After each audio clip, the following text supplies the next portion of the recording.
Hello students, mission excellence academy के online platform पर आप सभी लोगों का हार्दिक स्वागत एवं अभिनंदन है। मैं राजेश सिंह आप लोगों को नीट 2015 का पेपर सॉल्व करा रहा हूं। उस समय नीट नहीं था, उस समय AIPMT था। ठीक, तो आइए देखिए 2015 का पहला क्वेश्चन। निम्नलिखित युग्मों में से कौन से दोनों स्पीसीज समसंरचनात्मक नहीं है? यानी इसका इंग्लिश में क्वेश्चन है, in which the following pairs both the species are not isostructural. ठीक, तो आइसो स्ट्रक्चरल आपको निकालने के लिए आप देखेंगे जो पेयर दिए गए हैं SiCl4 है। ठीक, SiCl4 में आप जब इनका स्ट्रक्चरल देखेंगे SiCl4 और PCl5 का, तो SiCl4 में ये बेटा जो आएगा, ठीक, SiCl यहाँ पर ये 3 हो गया, 2 3 और ये 4, ये इनके स्ट्रक्चरल हैं। चतुष्फलकी होंगे, इनका संकरण sp3 होगा। ठीक, इसी तरीके से आप PCl5 का जब लेंगे, एक Cl PCl4 का, दूसरा Cl, तीसरा Cl और चौथा Cl और ये पॉजिटिव है, इनका भी sp3 होगा, अर्थात ये दोनों सेम हो जाएंगे। आगे देखिए दूसरा, हीरा और सिलिकॉन कार्बाइड, इन दोनों का sp3 संकरण होता है, दोनों सेम हो जाएंगे, सेम स्ट्रक्चरल हैं। NH3 और PH3, NH3 पर नाइट्रोजन पर एक लोन पेयर है, जबकि फास्फोरस पर भी एक लोन पेयर है, जिसके कारण दोनों की पिरामिडी हो जाएंगे। इनका स्ट्रक्चर जब हम लेके चलेंगे तो N, ये आपका H और यहाँ पर H, यहाँ पर H और ये लोन पेयर इलेक्ट्रॉन होने के कारण ये पिरामिडी बना लेगा। ठीक, इसी तरीके से P पर भी लोन पेयर इलेक्ट्रॉन है, एक H, दूसरा H और ये भी सेम स्ट्रक्चरल हो जाएंगे। तो चौथा ऑप्शन बच रहा है XeF4, XeO4। तो XeF4 में आप देखेंगे इनकी कंडीशन क्या होगी, XeF4 में 1 हो गया, 2 हो गए और ये 3 हो गए और साथ में यहाँ पर 4 आ गए। इनके साथ में 2 लोन पेयर इलेक्ट्रॉन हैं। ठीक, 2 लोन पेयर इलेक्ट्रॉन है, तो इनका हो गया sp3T2 संकरण हो गया। ठीक, और ये sp3T2 संकरण के कारण बेटा ये अलग हो जाएंगे और XeO4 है अगला। XeO4 में ये डबल बॉन्ड से, ये डबल बॉन्ड से, ये भी डबल बॉन्ड से, यह भी डबल बॉन्ड से, अर्थात इसमें 3 है, sp3 3 सिग्मा हो गए, sp3 संकरण है बेटा। तो ये सेम स्ट्रक्चरल नहीं है, अतः इनका ऑप्शन ए कंप्लीट हो गया।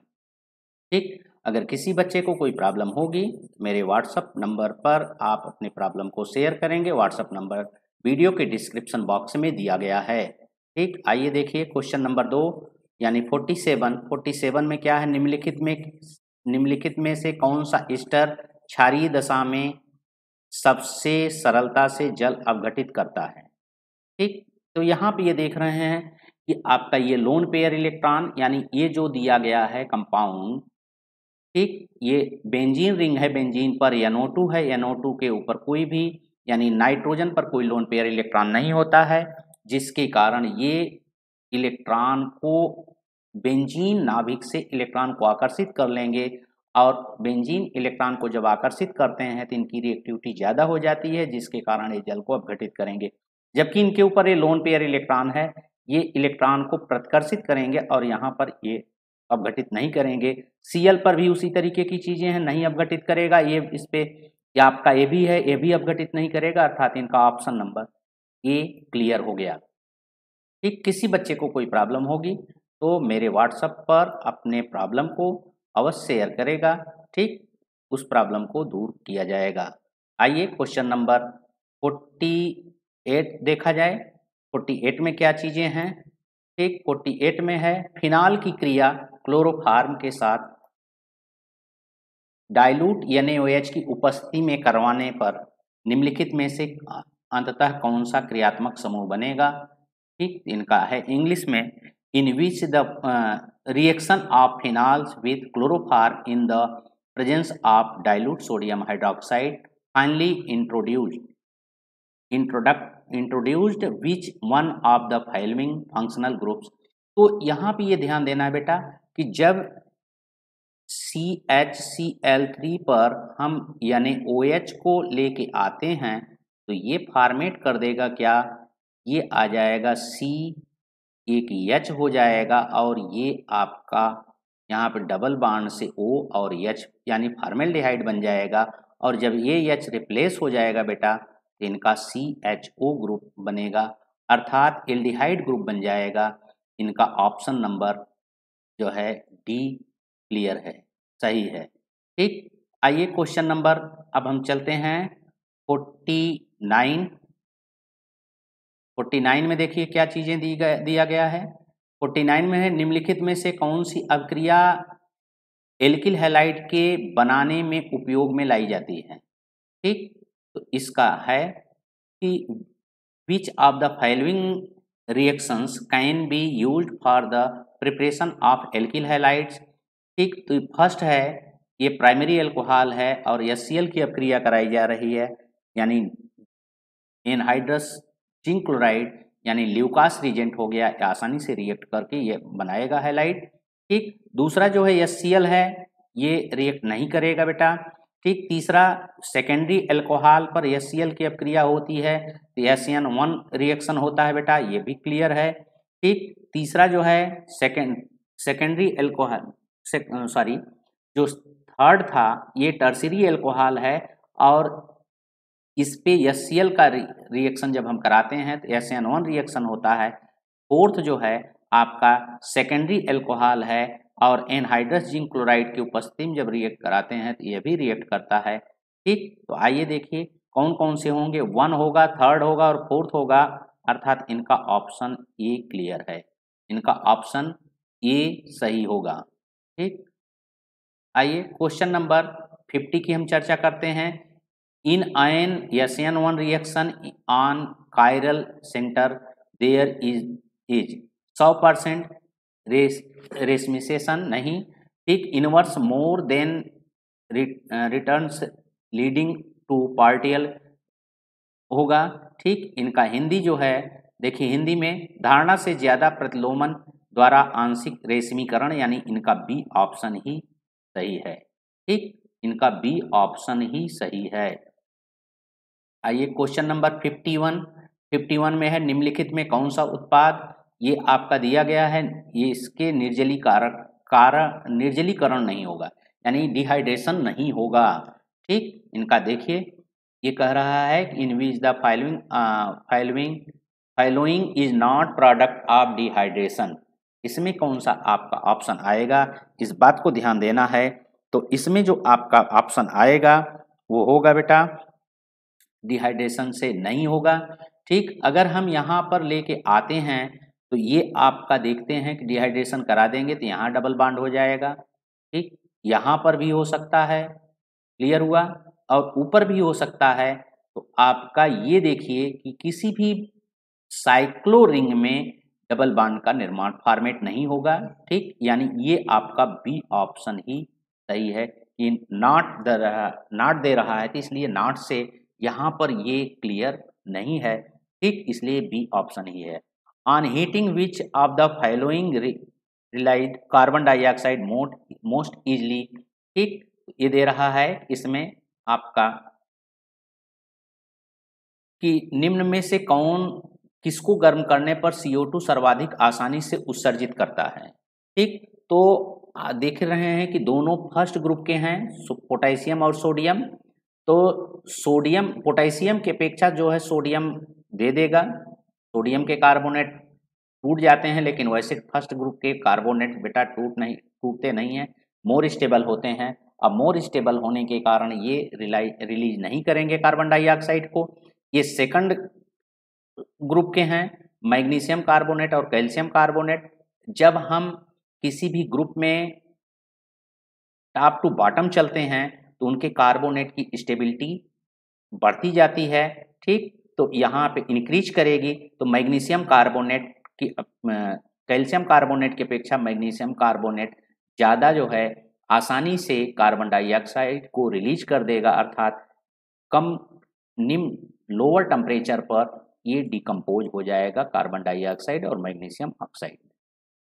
एक एल्कीन, अगला क्वेश्चन नंबर 53, एक एल्कीन HCl से अपक्रिया करके मार्कोनी-काप के नियम के अनुसार उत्पाद 1 क्लोरो 1 मेथिल साइक्लोहेक्सेन देता है, संभावित एल्कीन है। अब देखिए इस पर यहाँ पे लेके चलते हैं, 52 की चर्चा हम करते हैं, 52 हो गया, 53 की चर्चा करते हैं। In the reaction with HCl and alkene reacts in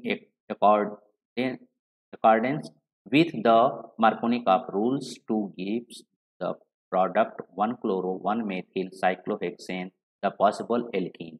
ठीक, अब यहाँ पे ये ध्यान देना है कि अगर बेटा हम इस पर इसकी अपक्रिया करा दें, ये डबल बॉन्ड है, इस पे यदि हम HCl को रिएक्ट कराते हैं तो मार्कोनी-काप के आधार पर, मार्कोनी-काप के आधार पर जिस पे स्ट्रांग हाइड्रोजन रहेंगे यानी जो है ज़्यादा रहेंगे, तो वहाँ पर H+ जुड़ जाएगा, यानी H यहाँ जुड़ेगा, CH3 हो जाएगा और Cl यहाँ जुड़ जाएगा, अर्थात ये भी देगा। दूसरी बात है कि अगर हम इस पे रिएक्ट कराते हैं तो यहाँ देख रहे हैं कि हाइड्रोजन कितने हैं, इसके 4 बॉन्ड यहाँ पर कंप्लीट हैं, अर्थात यहाँ पे हाइड्रोजन एब्सेंट है, यहाँ पर 3 है, 1 हाइड्रोजन प्रेजेंट है। तो जब हम हाइड्रोजन को लेकर चलते हैं या Cl को रिएक्ट कराते हैं तो Cl यहाँ आ जाएगा और H यहाँ आ जाएगा, अर्थात ये भी देगा। ठीक, A और B दोनों देंगे, तो इसमें दे रहा है ऑप्शन A और B, और D देखिए यहाँ जब रिएक्ट कराते हैं तो ये नहीं देता है, अर्थात इनका ऑप्शन नंबर C कंप्लीट है।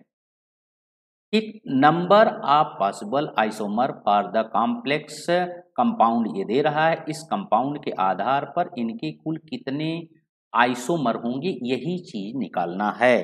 ठीक, तो आइए आइसोमर की इनकी हम चर्चा करते हैं। ये देखिए बेटा, ये हो गया CO, इनके साथ में इस तरीके के जो है स्ट्रक्चरल रहेंगे, ये स्ट्रक्चर आ जाएगा यहाँ पे, ऐसे हम जोड़ दे रहे हैं और ये कंडीशन हो गई।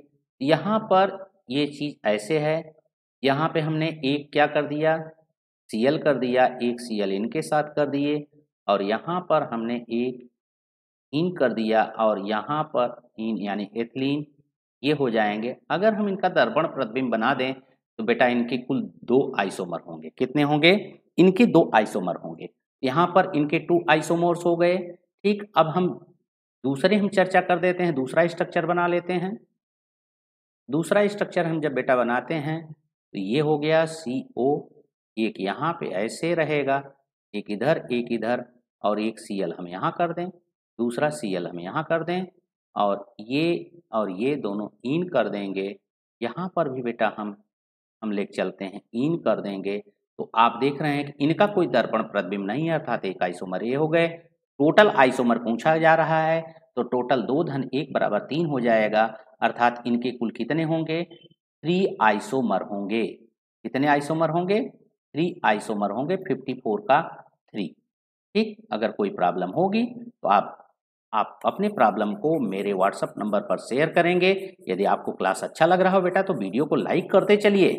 ठीक, मेहनत कर रहा हूँ, आपके साथ लगा हुआ हूँ, तो आप दबा करके लाइक करिए और दबा करके शेयर भी तो कर सकते हैं। तो यह आपका ये क्वेश्चन नंबर 54 का आपका ऑप्शन नंबर C सही है। ठीक, आगे देखिए, अब आपका चल रहा है 55। 55 क्या कह रहा है? एक गैस जैसे कार्बन मोनोऑक्साइड आदर्श गैस नियम का पालन सर्वाधिक किस दशा में करेगा? कि कोई भी गैस होती है आइडियल गैस होगी, तभी वो आइडियल गैस रूल का जो है पालन करती है, जब उसका टेम्परेचर उच्च हो और साथ में उसका प्रेशर निम्न हो। तो ये आपका क्वेश्चन नंबर 55 का पहला ऑप्शन करेक्ट है। कोई प्रॉब्लम हो तुरंत आप बताएं। देखिए, अब हम 56 की बात करते हैं। यदि आवोगाद्रो संख्या दिया गया है कि आवोगाद्रो 6.022 इंटू 10⁻23 मोल से पर मोल से परिवर्तित होकर के इसको मोल चेंज कर दिया जा रहा है। कितना दे दिया? 6.022 इंटू 10⁻20 मोल दे दिया गया। तो इससे परिवर्तित होगा, क्या परिवर्तित होगा, यही बात आपको ध्यान देना है। तो देखिए यहाँ पर ये क्या कह रहा है कि अगर हम किसी बात को कार्बन को ही लेके, यहाँ दे रहा है द्रव्यमान की परिभाषा ग्राम में यूनिट में, 1 मोल कार्बन की बात कर लेते हैं। तो ये जो 6.022 इंटू 10⁻23 होगा, ये 12 ग्राम कार्बन होगा। ठीक, क्लियर हुआ। अब 1 मोल में कितने कार्बन हो जाएंगे? 12/6.022 इंटू 10⁻23। अब हम कितना लेके चल रहे हैं? ये आया 6.022 इंटू 10⁻22 20 पे कितना हो जाएगा? ये बराबर हो जाएगा 12/6.022 इंटू 10⁻23 और इंटू 6.022 इंटू 10⁻20। अब देखिए ये आपका बेटा यहाँ ये 6 कट जाएगा इसके साथ, ठीक, ये भी कट गया। यहाँ पर इसको हम कैंसिल करेंगे इनके साथ, तो यहाँ पर 10⁻3 रहेगा, यानी हम कितने में 12 में 100 का भाग देंगे तो बराबर आ जाएगा 0.12, यानी चेंज कौन सा हो रहा है? B option. ठीक, तो बी ऑप्शन जो है इसका इफेक्टेड हो जाएगा।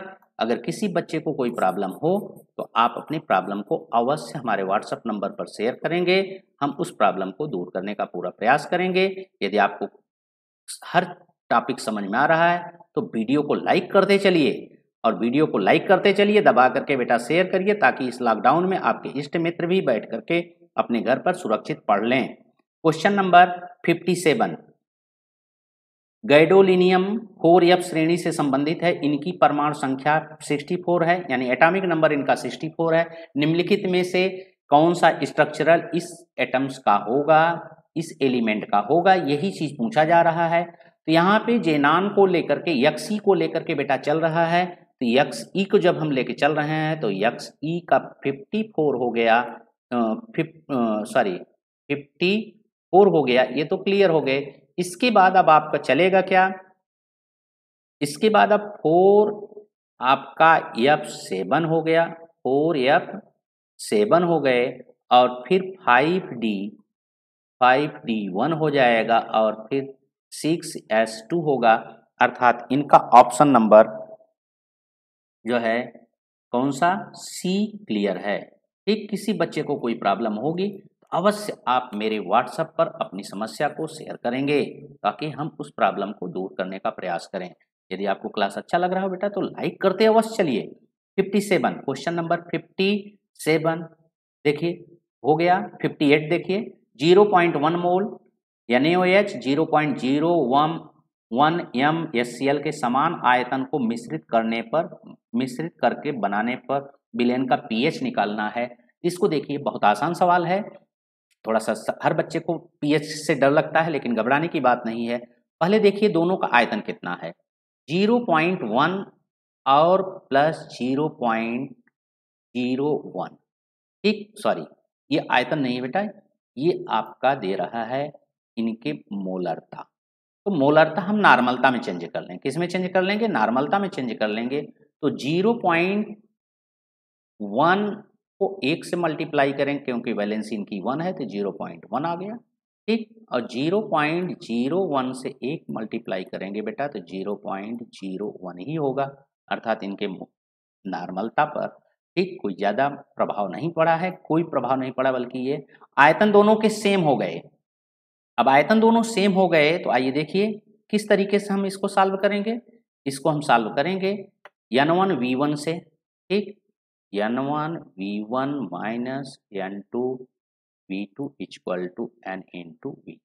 N1V1 यानी 0.1 into 1 minus 0.01 into 1 equal to N into 2, यानी 2 का गुणा, 2 आयतन हो जाएंगे, एक इसका एक इसका, ये बराबर हो जाएगा कितना? 0.1 माइनस 0.01 बराबर n इंटू 2।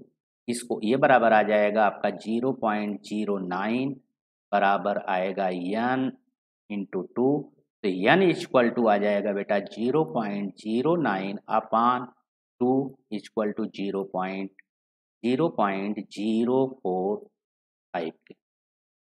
अब आपका दूसरा फार्मूला है, ठीक, POH equal to minus log, जो ये वैल्यू आई है इस वैल्यू को हम यहाँ रख लेते हैं 0.045, इसका हम लॉग ले लेंगे, और इसका लॉग जब ले लेंगे बेटा ये मान आ जाएगा 1.35।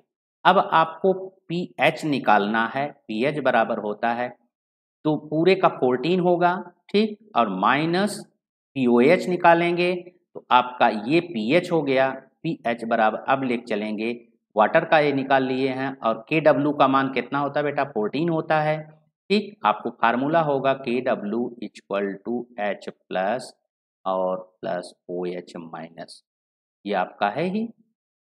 तो यहाँ पे देखिए 14 इसका मान है, ये -14 और 1.2535 ये POH आया है, यानी 12.65 है। तो इसमें ऑप्शन देखिए आपका कौन सा दे रहा है, ये आपका पहला ऑप्शन हो गया, ठीक। अगर किसी बच्चे को कोई प्रॉब्लम हो तो ज़रूर हमारे व्हाट्सएप पर अपनी समस्या को शेयर करेगा ताकि हम उस समस्या का समाधान करने के लिए तैयार हों। यदि आपको क्लास अच्छा लग रहा हो तो दबा करके बेटा लाइक करिए और खूब शेयर करिए ताकि आपके इष्ट मित्र भी उसको पढ़ लें, लॉकडाउन में घर बैठ करके ठीक ऑनलाइन क्लास कर लें, ये उनको फ़ायदा होगा। जल्द ही नीट का मैं बैच स्टार्ट करूँगा, वह होगा 18 अक्टूबर 2020। ऑनलाइन नीट का बैच प्रारंभ होगा बेटा, ठीक। केमिस्ट्री का कोई प्रॉब्लम नहीं होगी, हिंदी मीडियम भी रहेंगे, इंग्लिश मीडियम दोनों के बैच अलग अलग होंगे। जो बच्चे ग्रामीण क्षेत्र से हैं वो हिंदी मीडियम में भी पढ़ लेंगे, अगर उनकी आवश्यकताएं इंग्लिश मीडियम की है तो वह इंग्लिश मीडियम में भी क्लास करेंगे, कोई प्रॉब्लम नहीं होगी। 59 क्वेश्चन नंबर 59 आपका है O2 माइनस O2 प्लस तथा O2 डबल माइनस के स्टेबिलिटी का घटता हुआ क्रम। देखो बेटा स्टेबिलिटी इनके आयन होते हैं तो बॉन्ड ऑर्डर के आधार पर निकालते हैं, तो बॉन्ड ऑर्डर सबसे ज्यादा किसका होगा, O2 प्लस का, इसमें सबसे ज्यादा O2 डबल प्लस का होगा, उसका 3 होगा, इसका 2.5 होता है। फिर हम किसकी बात करते हैं, O2 की बात करते हैं, इनका 2 होता है। तो सबसे पहले O2 डबल प्लस फिर O2 आ जाएगा, पहला ऑप्शन सही लग रहा है। फिर हम O2 डबल माइनस और O2 सिंगल माइनस में लेके चलेंगे तो O2 डबल माइनस का बेटा जो है 2 हो जाएगा, लेकिन यहाँ पर इस तरीके के कोई वेरिएबल नहीं दिया गया है किसी तरीके का, इसमें फ्लैक्चुएशन है, अर्थात हम ऑप्शन नंबर ए ही मानेंगे, ठीक। 60 क्रिस्टली ठोसों में दोषों के संबंध में सही कथन क्या है, इसको देखिए, ये आपका 60 क्वेश्चन नंबर है। 60 को इंग्लिश में देख लेंगे, ज्यादा अच्छा रहेगा, ठीक। The correct statement regarding defects in the crystalline solids, ठीक। तो आपका पहला ऑप्शन तो नहीं है, दूसरा है Frenkel defects decreases the density of crystalline solid, यानी उनकी डेंसिटी यानी उनके घनत्व को क्या ये करता है इफेक्ट, नहीं, ठीक। Frenkel defects is the dislocation defects, ये आपका ऑप्शन नंबर सी सही है, यानी वहां पर उनके जो आएंगे स्ट्रक्चर, उस स्ट्रक्चरल में स्थान भ्रंश हो जाएगा, वहां का प्लेस जो है वैक्यूम हो जाएगा, खाली हो जाएगा और वही भ्रंश दिखाता है, ठीक। उसके डेंसिटी पर कोई भी इफेक्ट नहीं पड़ेगा। निम्न में से कौन सा कथन नाभिक स्नेही यानी न्यूक्लियोफाइल्स के लिए सही है, करेक्ट है, ठीक। नाभिक स्नेही यानी न्यूक्लियोफाइल्स बेटा होते हैं, ये रिच इलेक्ट्रॉन के होते हैं, ठीक, और ये लुईस बेस होते हैं। यहाँ पहला ही ऑप्शन दे रहा है नाभिक स्नेही लुईस एसिड हैं, बिल्कुल गलत है, ठीक। अमोनिया एक नाभिक स्नेही यानी न्यूक्लियोफाइल्स है, ये करेक्ट है। नाभिक स्नेही कम इलेक्ट्रॉन घनत्व वाले, ठीक, परमाणु के ओर या घनत्व वाले स्थान पर अटैक करते हैं, ये भी बात सही है, ठीक। नाभिक स्नेही इलेक्ट्रॉन की तलाश में नहीं रहता है, यह भी बात सही है कि इलेक्ट्रॉन की स्टेबिलिटी को ये बनाए रखते हैं, जिसके कारण बहुत ये इलेक्ट्रॉन के चक्कर में नहीं रहेंगे, इलेक्ट्रॉन को बहुत ही खोज डिस्कवरी नहीं करते हैं, ठीक। लेकिन स्टेबिलिटी प्राप्त करने के लिए ये अपने से कम इलेक्ट्रॉन की ओर अट्रैक्ट होते हैं, ठीक। तो आपका 61 का पहला ऑप्शन इज करेक्ट है। फिर आइए 62 का, ठीक। कॉम्प्लेक्स कंपाउंड है, इसमें संकरण आपको निकालना है, तो संकरण निकालने के लिए बेटा हम इनका स्ट्रक्चर बना लेंगे। इनके स्ट्रक्चर में हम देखते हैं कि निकिल है, निकिल का एटॉमिक नंबर कितना है 28 और इसमें डी ऑर्बिटल्स होंगे, तो डी ऑर्बिटल्स में कितने रहते हैं बेटा, ये 3 और 4 एक 5 हो गए, ठीक, आइए देखिए इनको हम इलेक्ट्रॉन को जब इसमें लेके चलेंगे, पेयरिंग करेंगे, तो ये सिंगल इलेक्ट्रॉन, यहाँ पर सिंगल, ये हो गए 3, यहाँ पे 4 और ये 5 हो गया। इधर हम लेके चलेंगे 6, ये 7 हो गए और ये 8 हो गया।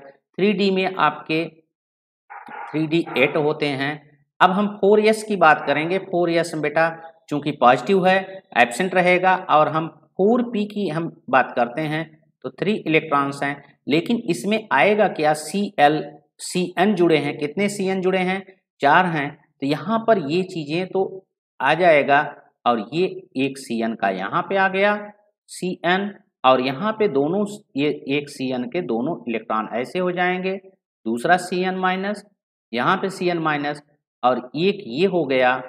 ठीक, ये इस तरीके से एक इनके हो गए, एक Cn ये हो जाएगा माइनस, और फिर दूसरा हम यहाँ पे लेके चलेंगे, इनके साथ पेयरिंग कर लेगा तो Cn माइनस हो जाएंगे।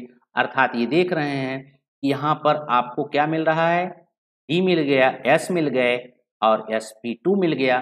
ठीक, तो इनका हाइब्रिडाइजेशन कितना होगा, DsP, यहाँ देखिए DsP2, DsP है, DsP2 है, DsP2 है, sp3 है, D2 sp2 है और DsP2 है। तो इनका जो ऑप्शन सही होगा बेटा, ये आपका ऑप्शन नंबर 1 इनका इज करेक्ट होगा।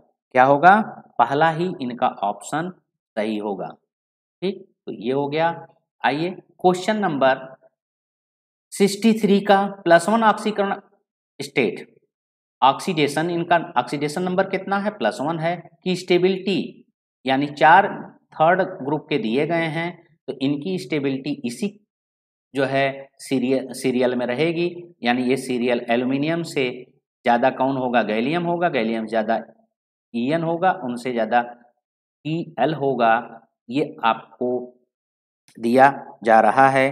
ठीक, ये दिया गया है, तो आपको यही चीज़ें होंगी। चूंकि स्टेबिलिटी जब हम किसी भी ग्रुप में टॉप टू बॉटम चलते हैं, तो बॉटम की ओर चलने पर उनकी स्टेबिलिटी जो है वह क्लियर होती है, किसके अपेक्षा, ऑक्सीडेशन पे। तो इनका ऑप्शन 1 होगा।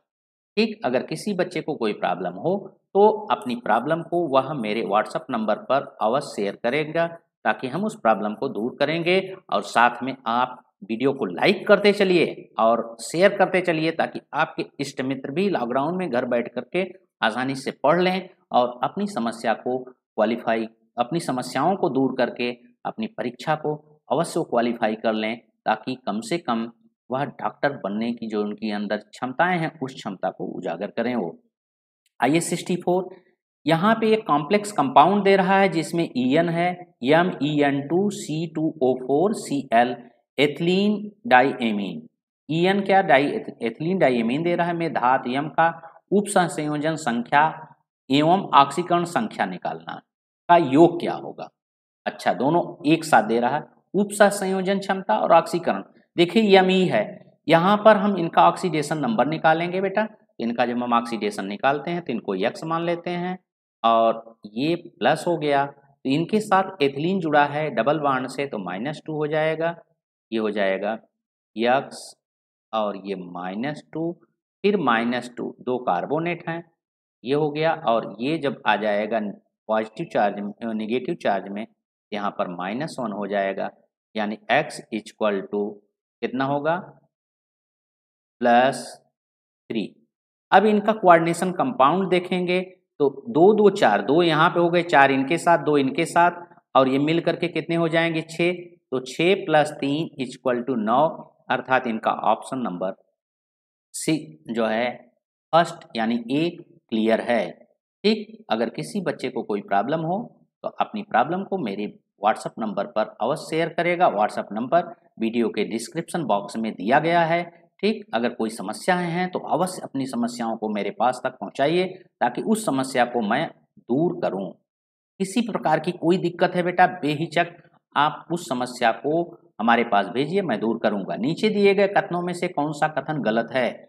Cl2O7 परक्लोरिक अम्ल का एनहाइड्राइड है, सही बात है, परक्लोरिक का एनहाइड्राइड है। O2 O3 अणु मुड़ा हुआ है, ये भी करेक्ट है। ONF सम इलेक्ट्रॉनिक है NO2 के साथ, ये भी सही है। OF2 फ्लोरीन का ऑक्साइड नहीं है, ये बेटा परऑक्साइड है, अर्थात पर फ्लोरो हो गया। ये आपका ऑप्शन नंबर डी इसका करेक्ट है। ठीक, आइए देखिए, सल्फाइड अयस्कों में से कॉपर के निष्कर्षण में धातु को प्राप्त करने के लिए अंततः क्यूप्रस ऑक्साइड का अपचयन किसके साथ होता है? तो इनका जब हम रिएक्शन लिखते हैं बेटा, ये हो जाएगा Cu2S plus 2Cu2O equal to 6Cu plus SO2, यानी क्यूप्रस ऑक्साइड का यहाँ पे ये कॉपर फर्स्ट सल्फाइड होगा, ये कॉपर फर्स्ट सल्फाइड होगा, अर्थात ये ऑप्शन आपका क्लियर हो गया। 66 का ऑप्शन नंबर 3 क्लियर। ठीक, अगर किसी बच्चे को कोई प्रॉब्लम हो तो आप मेरे व्हाट्सएप पर अवश्य अपने प्रॉब्लम को शेयर करेगा। ठीक, व्हाट्सएप नंबर वीडियो के डिस्क्रिप्शन बॉक्स में दिया गया है, और साथ में वीडियो को लाइक करते चलिए। यदि कोई दिक्कत होगी तो आप उसको अवश्य दूर करिए। ठीक, किसी भी प्रकार की कोई समस्याएं हैं बेटा तो अवश्य आप दूर करने का प्रयास करिए। 67 है, निम्नलिखित विलयनों के पेयर में कौन सा अम्लीय बफर नहीं है? देखो बेटा, एसिडिक बफर जो होते हैं वह वीक एसिड रहेंगे और वीक एसिड का ही साल्ट रहेगा, और बेसिक दिया जाए तो बेसिक क्षार एसिड जो है एल्कलाइन रहेगा, वीक एल्कलाइन रहेगा, वीक एल्कलाइन का ही साल्ट रहेगा। यहाँ एसिड की चर्चा कर रहा है तो वह कमजोर अम्ल और कमजोर अम्ल उसी अम्ल के कमजोर साल्ट रहेंगे। तो ये पहला ऑप्शन जो है HClO4 प्रबल अम्ल है, स्ट्रॉन्ग एसिड है, और ये जो साल्ट दिया जा रहा है यह भी स्ट्रॉन्ग साल्ट हो गए, अर्थात ये ऑप्शन नहीं होगा। बाकी ये तीनों सही हैं, तो ये आपका क्लियर हो गया 67। ठीक, आइए देखिए अब 68, पूर्ण आयनीकरण को मानते हुए निम्नलिखित में से कौन सा यौगिक के पूर्ण ऑक्सीकरण में सबसे कम मात्रा में अम्लीय केमेनोफोर की आवश्यकता होगी? ठीक, तो सबसे कम मात्रा में बेटा देखिए, यहाँ पर आप जब सबसे कम मात्रा की बात करेंगे तो लेके चलेंगे तो आपको मिलेगा कौन सा?